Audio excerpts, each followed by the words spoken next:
त्वमादिदेवः पुरुषा पुराणः त्वमस्य विश्वस्य परम निधानम वेत्तासि वेद्यं च परम च धाम त्वया ततं विश्वमनंत रूप वायु यमः अग्निवर्णः शशांकः प्रजापतिस्त्वं प्रपितामहश्च नमो नमस्तेस्तु सहस्रकृत्वा पुनश्च भूयोऽपि नमो नमस्ते।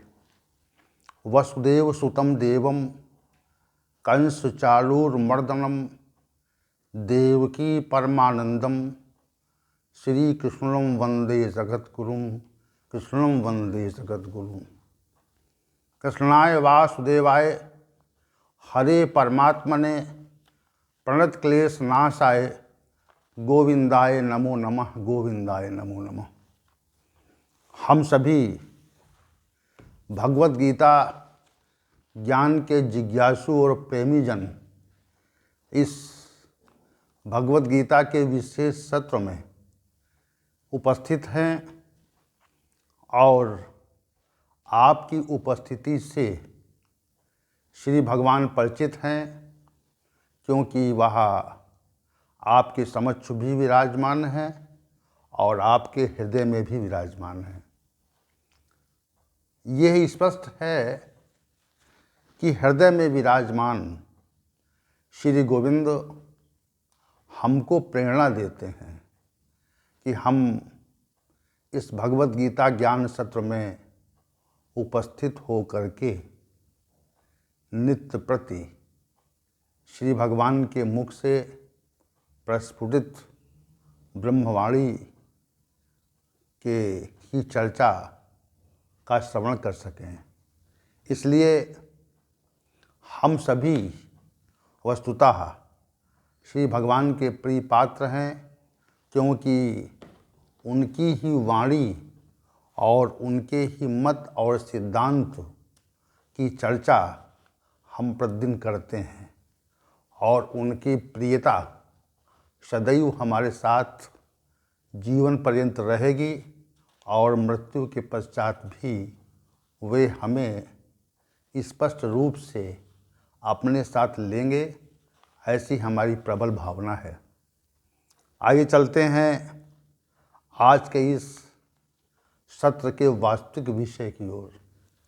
और चूँकि इसका जो वास्तविक विषय है वो अध्याय 16 का शुभारंभ ही है, जिसमें दैवी संपदा को प्राप्त महापुरुषों के लक्षणों का वर्णन श्री भगवान के द्वारा किया गया। तो उसी क्रम में हम सभी श्लोक संख्या 1 पर चर्चा कर रहे हैं। श्लोक संख्या 1 में श्री भगवान ने कहा कि अभयम सत्य संशुद्धर ज्ञान योग व्यवस्थिति दाम दानम दमश्च यज्ञस्य स्वाध्यास्तप आर्जवम। हे अर्जुन, जो दैवी संपदा को प्राप्त हो जाते हैं पुरुष, उनके अंदर भय नहीं रहता। उनका जो अंतःकरण जो है वह पूरी तरह से स्वच्छ हो जाता है और परमात्मा को प्राप्त करने के लिए नित्य प्रयास होता है और इस प्रयास में नित्य स्थिति रहती है। और वे दान करते हैं, अपनी इंद्रियों को उनके विषयों से हटा लेते हैं और यज्ञ करते हैं, स्वाध्याय करते हैं, तप करते हैं और उनके मन वाणी में सरलता होती है। इस प्रकार 9 लक्षणों का इस श्लोक संख्या 1 में श्री भगवान ने वर्णन किया। तो अब तक के जो सत्र थे उनमें हम सभी ने अभय, सत्य संशुद्धि, ज्ञान योग व्यवस्थिति, दान और दम, इन 5 लक्षणों पर हम सभी ने विगत सत्रों में चर्चा को अंतिम स्वरूप दिया। और आज का जो विषय है वो यज्ञ है। श्री भगवान ने कहा, दैवी संपदा को प्राप्त महापुरुष यज्ञ का विधिवत प्रकार से संपादन करते हैं। यज्ञ का विधिवत प्रकार से संपादन करते हैं। तो यज्ञ क्या है और उसका विधिवत प्रकार से संपादन क्या है, आज इस विषय पर हमारी चर्चा आगे की ओर गति करेगी और यज्ञ को, दैवी संपदा को प्राप्त महापुरुषों के इस छठे लक्षण के संदर्भ में हम आज की चर्चा को केंद्रित करेंगे। यज्ञ क्या है? यज्ञ का जो शाब्दिक अर्थ होता है वह आहुति देना होता है, कि हम आहुति देते हैं, इसको यज्ञ कहा जाता है। तो आपने ये देखा होगा कि इस संसार में अनेक प्रकार के यज्ञों का अनुष्ठान होता रहता है। अनेक आध्यात्मिक महानुभावों के अधीनस्थ अनेक प्रकार की वैदिक और शास्त्रीय यज्ञ होते रहते हैं। इसमें कोई विशेष बात नहीं है। तो सामान्य रूप से जो यज्ञ का जो अभिप्राय माना जाता है वह इसी यज्ञ के संपादन को माना जाता है। कहते हैं कि यज्ञ जो है, यज्ञ करना है और प्रत्येक शुभ कर्म में भी, प्रत्येक जैसे कोई हम कार्य करते हैं, कोई व्यवसाय इत्यादि आरंभ करते हैं, तो उसमें भी यज्ञादिक कर्मों से ही उस व्यवसाय को आरंभ करते हैं। क्या करते हैं? यज्ञादिक कर्मों के आरंभ से ही हम हवन इत्यादि कराते हैं।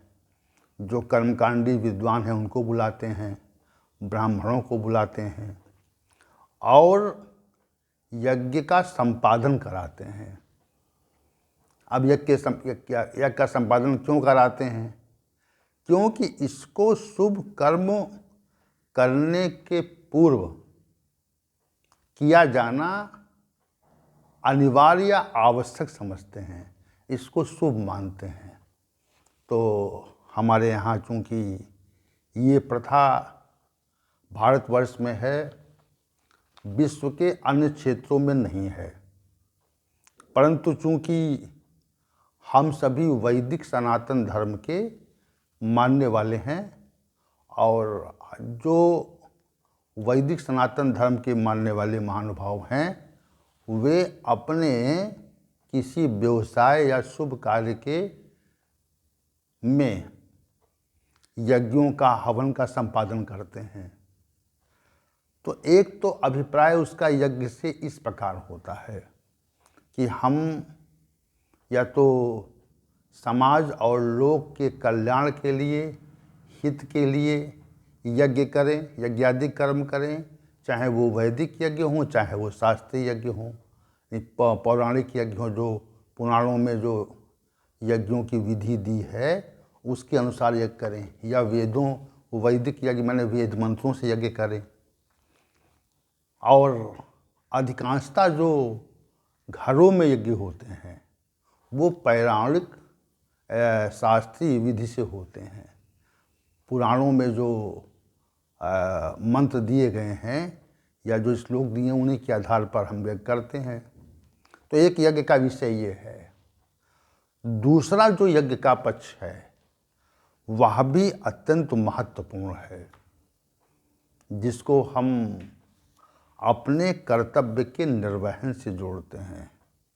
अनेक महापुरुषों ने यज्ञ की पृथक व्याख्या की और ये कहा कि मनुष्य अपने कर्तव्य कर्मों को विधिवत शास्त्र सम्मत रूप से क्रियान्वित करे तो उसका नाम भी यज्ञ है। और ये यज्ञ बहुत महत्वपूर्ण है। श्री भगवान ने भी इस यज्ञ को विशेष मान्यता दी है।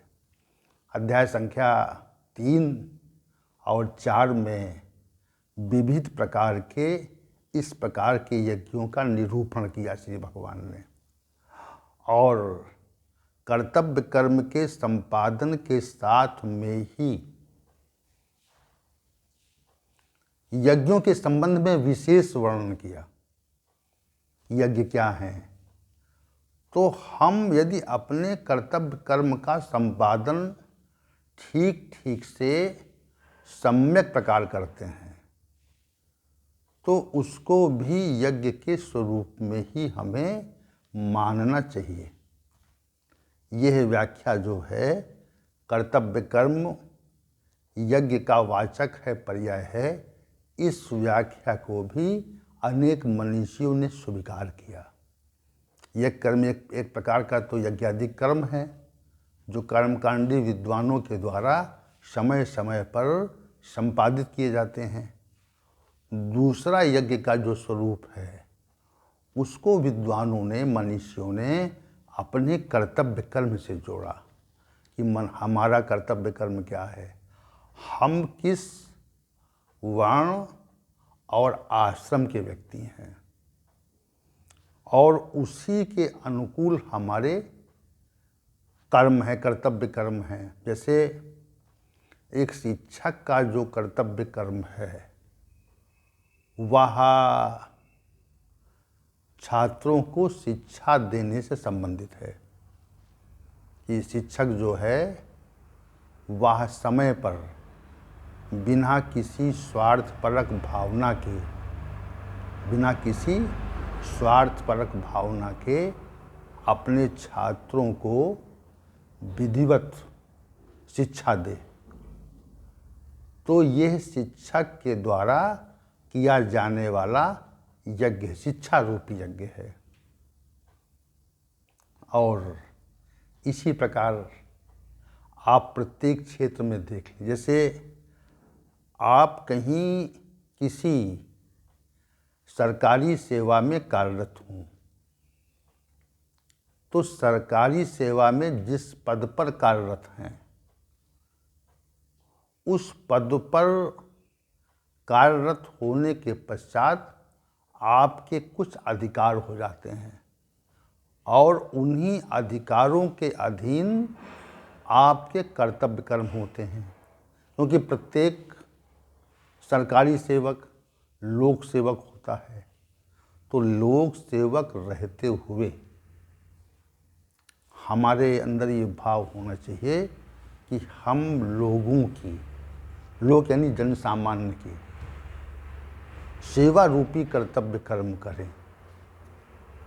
तो ये है, चाहे हम किसी पद पे हों, चाहे छोटे पद पे हों, चाहे किसी विशिष्ट पद पर हों, और हमारे जो कर्तव्य कर्म हैं वह हमारे साथ सदैव रहते हैं। तो उनका अगर सम्यक तरह से, सम्यक प्रकार से संपादन और निर्वहन हो तो इसको भी हम इस कर्तव्य कर्म के संपादन को भी हम यज्ञ का स्वरूप कहते हैं। अब आगे बढ़िए आप। जैसे कोई न्यायाधीश है और वह न्याय के पद पर प्रतिष्ठित है, न्यायाधीश के पद पर आसीन है, तो न्याय ही उसकी प्रतिष्ठा है।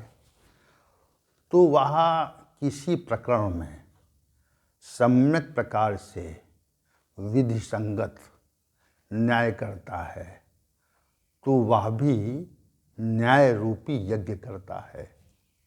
इसी प्रकार से कोई शासकीय व्यक्ति है जो सत्ता के उच्च शिखर पर बैठा हुआ है, संवैधानिक दायित्व को लिए हुए है, तो वो संवैधानिक दायित्व का जो निर्वहन है सम्यक प्रकार से बिना किसी स्वार्थ के निष्पक्ष भाव से होता है, तो इसको भी लोगों ने, मनुष्यों ने यज्ञ माना। तो हम जिस क्षेत्र में कार्य कर रहे हैं उसी प्रकार जो पुरुष या जो महानुभाव आध्यात्मिक क्षेत्रों में कार्य कर रहे हैं, आध्यात्मिक क्षेत्रों में जब कोई कार्य करता है तो उसका ये दायित्व होता है कि जो सत्य शास्त्रीय ज्ञान हो वह संबंधित लोगों को वितरित किया जाए, समाज में शास्त्रों के ज्ञान से लोगों को परिचित कराया जाए।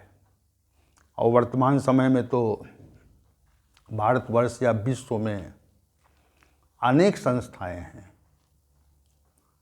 अनेक मतांतर भी हैं जो आध्यात्मिक ज्ञान को वितरित कर रहे हैं, आध्यात्मिक ज्ञान को वितरित कर रहे हैं। तो आध्यात्मिक ज्ञान को वितरित करना और लोगों को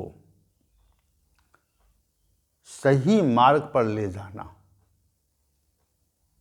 परमात्मा की ओर उनको उन्मुख करना, शास्त्रों के विषयों को जनमानस में फैलाना और उनके पालन के लिए प्रेरणा देना, ये भी आध्यात्मिक महापुरुषों के लिए, महानुभावों के लिए एक यज्ञ के समान है। अब चूंकि वर्तमान समय में अनेक मतांतर स्वैच्छिक रूप से खड़े हो गए और उन्होंने अपने आध्यात्मिक मत शास्त्रों के प्रतिकूल स्थापित कर लिए।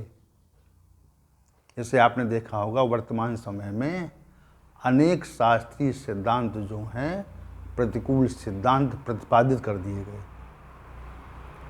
और वे मतांतर को स्थापित करने वाले महानुभावों ने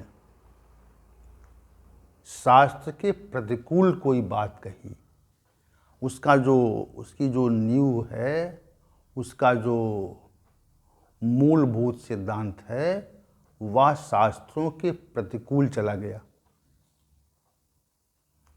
अनेक मतांतर के महानुभावों ने यहाँ तक किया वर्तमान समय में कि उन्होंने श्री भगवान की पूजा से लोगों को विमुक्त किया और कहा कि गुरु की ही पूजा करना, उनकी ही फोटो की पूजा करना ये विधि संगत है, श्री भगवान की उपासना का कोई अभिप्राय नहीं, गुरु की ही उपासना पर्याप्त है। तो उन्होंने आध्यात्मिक क्षेत्रों से श्री भगवान को पृथक किया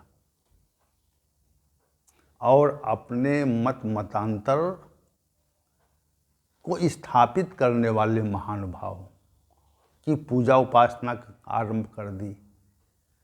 तो ऐसे भ्रमपूर्ण सिद्धांत आज समाज में बहुलता से देखे जा रहे हैं।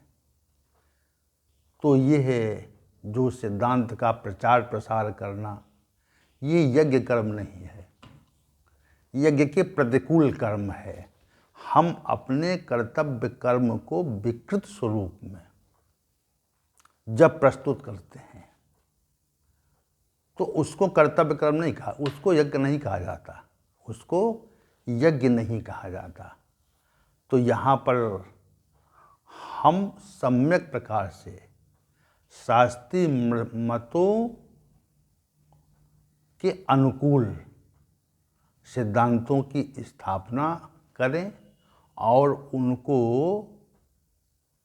लोक में, जनमानस में उनका प्रचार प्रसार करें।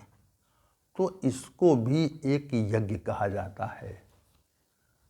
इस प्रकार दो प्रकार के यज्ञ हो गए। अब एक तो जो कर्मकांडी विद्वानों द्वारा वैदिक रीति से या पौराणिक रीति से जो यज्ञों का संपादन होता है उनको भी यज्ञ कहा जाता है। और दूसरा, हम जिस क्षेत्र में कार्य कर रहे हैं, हम जिस क्षेत्र में कार्य कर रहे हैं वहाँ पर हमारे कुछ कर्तव्य कर्म हैं, हम जो भी हैं। तो यह विचार आप करें कि हमारे कर्तव्य कर्म क्या है। एक विचार करें आप कि हमको जो भी कार्य मिला हुआ है उसमें हमारा कर्तव्य कर्म क्या है। तो कर्तव्य कर्म की सम्यक जानकारी और उनका समय से विधि संगत रूप से शास्त्रीय मत के अनुकूल उनका संपादन करना, ये दूसरे प्रकार का यज्ञ है। कर्तव्य कर्मों के निर्वहन को भी यज्ञ कहते हैं, ऐसा मनीषियों का कथन है। अब श्री भगवान ने अनेक यज्ञों का वर्णन चौथे अध्याय में किया। वैसे तो स्थान स्थान पर किया, लेकिन चौथे अध्याय में विशेष रूप से यज्ञों का वर्णन किया। और उस यज्ञ को भी हम यज्ञ कहते हैं। तो उस विषय को भी यहाँ पर थोड़ा सा हम प्रस्तुत करना चाहते हैं, क्योंकि यज्ञ शब्द, यज्ञ जो शब्द है, जो दैवी संपदा को प्राप्त महापुरुषों का एक विशेष लक्षण है, उसका कोई पक्ष छूट न जाए, रह न जाए, तो उस पक्ष के पूरी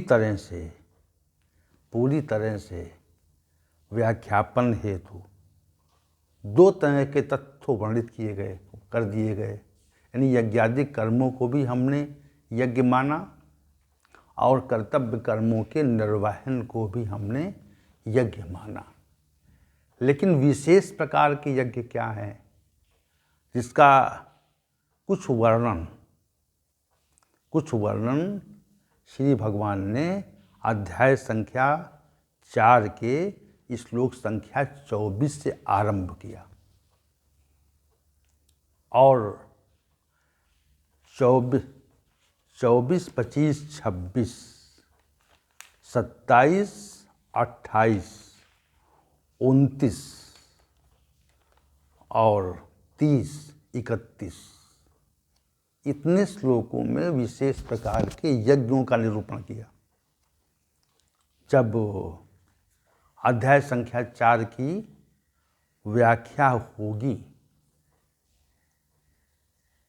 तो इन समस्त प्रकार के यज्ञों के संबंध में हम चर्चा प्रस्तुत करेंगे। लेकिन जो श्लोक संख्या 32 है, यानी श्लोक संख्या 24 से और 31 तक, अध्याय 4 के श्लोक संख्या 24 से 31 तक अनेक प्रकार के यज्ञों का श्री भगवान के द्वारा वर्णन किया गया। और श्लोक संख्या 32 में कहा गया, एवं बहुविधा यज्ञा वितता ब्राह्मणों मुखे कर्मजान विद्धि तान सर्वान एवं ज्ञात्वा विमोचसे। हे अर्जुन, इस प्रकार बहुत प्रकार के यज्ञों को वेद के वाणी में विस्तृत रूप से वर्णन किया गया है। तान सर्वान कर्मजान, उन सभी यज्ञों को तुम कर्मों से उत्पन्न हुआ जान, और इस प्रकार जान करके तू कर्म बंधन से मुक्त हो जाएगा। तो कर्म बंधन से मुक्ति हो जाए, कर्मों से उत्पन्न है और कर्मों से उत्पन्न कर्मजान विद्धि, कर्मों से उत्पन्न है यज्ञ। तो इनको अगर आप तत्व से जान जाएंगे तो आपको इस मानव जीवन का जो विशिष्ट उद्देश्य है उसकी प्राप्ति हो जाएगी। विमोक्ष से जो पद यहाँ प्रयुक्त हुआ है श्लोक संख्या 32 में अध्याय 4 के, तो इसको भी श्री भगवान ने यज्ञ का स्वरूप कहा। और श्लोक संख्या 24 से इस प्रकार के यज्ञों का विधिवत प्रकार से प्रस्तुतिकरण किया, तो उनको भी हम यज्ञ मान लेते हैं। इसलिए इस प्रकरण में उस प्रकरण की व्याख्या भी अनिवार्य हो गई है, क्योंकि दैवी संपदा को प्राप्त महापुरुष का जो विशिष्ट लक्षण यज्ञ है उस पे आज के सत्र को हम केंद्रित किए हुए हैं। श्री भगवान ने कहा, ब्रह्मार्पणम ब्रह्म हविर ब्रह्माग्नौ ब्रह्मणा हुतम ब्रह्मैव तेन गंतव्यम ब्रह्म कर्म समाधिना। हे अर्जुन, अर्पण भी ब्रह्म है और हवि जो हवन किए जाने वाले पदार्थ हैं वह भी ब्रह्म है। ब्रह्मणा ब्रह्माग्नौ, और ब्रह्म के स्वरूप में जो यज्ञों का संपादन करता है वह भी ब्रह्म के रूप में है। और ब्रह्माग्नौ जो अग्नि है वह भी ब्रह्म के स्वरूप में। हुतम जो आहुति देते हैं अग्नि में वह भी ब्रह्म ही है। तेन ब्रह्म कर्म समाधिना गंतव्यम ब्रह्म एव। ऐसे ब्रह्म कर्म में समाधिस्थ योगी के लिए, योगी को जो परिणाम मिलता है वह भी ब्रह्म ही है। तो ये ब्रह्म की प्राप्ति रूपी यज्ञ का विशेष वर्णन करके अनेक प्रकार के यज्ञों को श्री भगवान ने आरंभ किया। यहाँ पर ब्रह्म भाव की प्रबलता है। यज्ञ में जैसे आहुति दी जाती है, कर्ता होता है, अग्नि होती है, द्रव्य होते हैं, वो हो यंत्र जिससे अग्नि में आहुति डाली जाती है। तो कर्ता और अग्नि और आहुति रूपी क्रिया और वह यंत्र जिससे आहुति दी जाती है, ये सब कुछ ब्रह्म के स्वरूप में है। ऐसा मानने वाला ब्रह्म स्वरूप कर्ता अंततः ब्रह्म को ही प्राप्त हो जाता है। ये यज्ञ का विशिष्ट प्रकार है। आगे श्री भगवान ने कहा, दैवम एव अपरे यज्ञम योगिना पर्युपास्ते ब्रह्माग्नौ अपरे यज्ञम यज्ञेन एव उपजुह्वति। जो दूसरे योगी जन हैं तो देवताओं के यजन रूपी यज्ञ का अच्छी प्रकार से संपादन करते हैं, और अन्य योगी जन जो हैं वह ब्रह्म रूपी अग्नि में यज्ञ के द्वारा ही स्वयं के स्वरूप यज्ञ का हवन किया करते हैं। इस प्रकार अनेक प्रकार के यज्ञों का यहाँ पर वर्णन श्री भगवान ने यज्ञ के स्वरूप में किया है। चूँकि यज्ञ की बात है तो 3 प्रकार के यज्ञ हो गए। तो ये जिनका वर्णन श्लोक संख्या 24 से श्लोक संख्या 31 तक अध्याय 4 में वर्णित किया गया था, तो उनको भी ब्रह्म के, उनको भी यज्ञ के स्वरूप में ही माना। तो यज्ञ एक विस्तृत परिभाषा यज्ञ की है। यज्ञ जो है कोई सामान्य शब्द नहीं है जिसको हम सामान्य रूप से समझ रहे हैं कि यज्ञ यही है। तो हमारी दृष्टि में, सामान्य व्यक्ति की दृष्टि में जो यज्ञ है वह तो जो यज्ञादिक कर्म है उनसे ही मानते हैं, लेकिन जो इसका विस्तृत भाव है वो ये है कि यज्ञ जो हम संपादित करते हैं वह भी यज्ञ हैं, कर्तव्य कर्म हमारे हैं, हम जो भी जिस स्थिति में हैं तो उस स्थिति में हमारे जो कर्तव्य कर्म हैं उनका संपादन करना भी एक प्रकार से यज्ञ का स्वरूप है, यज्ञ ही है। और दूसरे जो अनेक प्रकार के यज्ञों का श्री भगवान ने अध्याय संख्या 4 के श्लोक संख्या 24 से 31 तक वर्णन किया है, वह सब भी यज्ञ के ही स्वरूप में है। तो अब जो श्री भगवान का यहाँ पर कथन है कि दैवी संपदा को प्राप्त हुआ जो महापुरुष है उसका जो यज्ञ का लक्षण है तो वह वैदिक या पौराणिक यज्ञों का संपादन तो करते ही है, इसमें कोई दो मत नहीं है। दूसरी बात यह है कि वह अपने कर्तव्य कर्मों का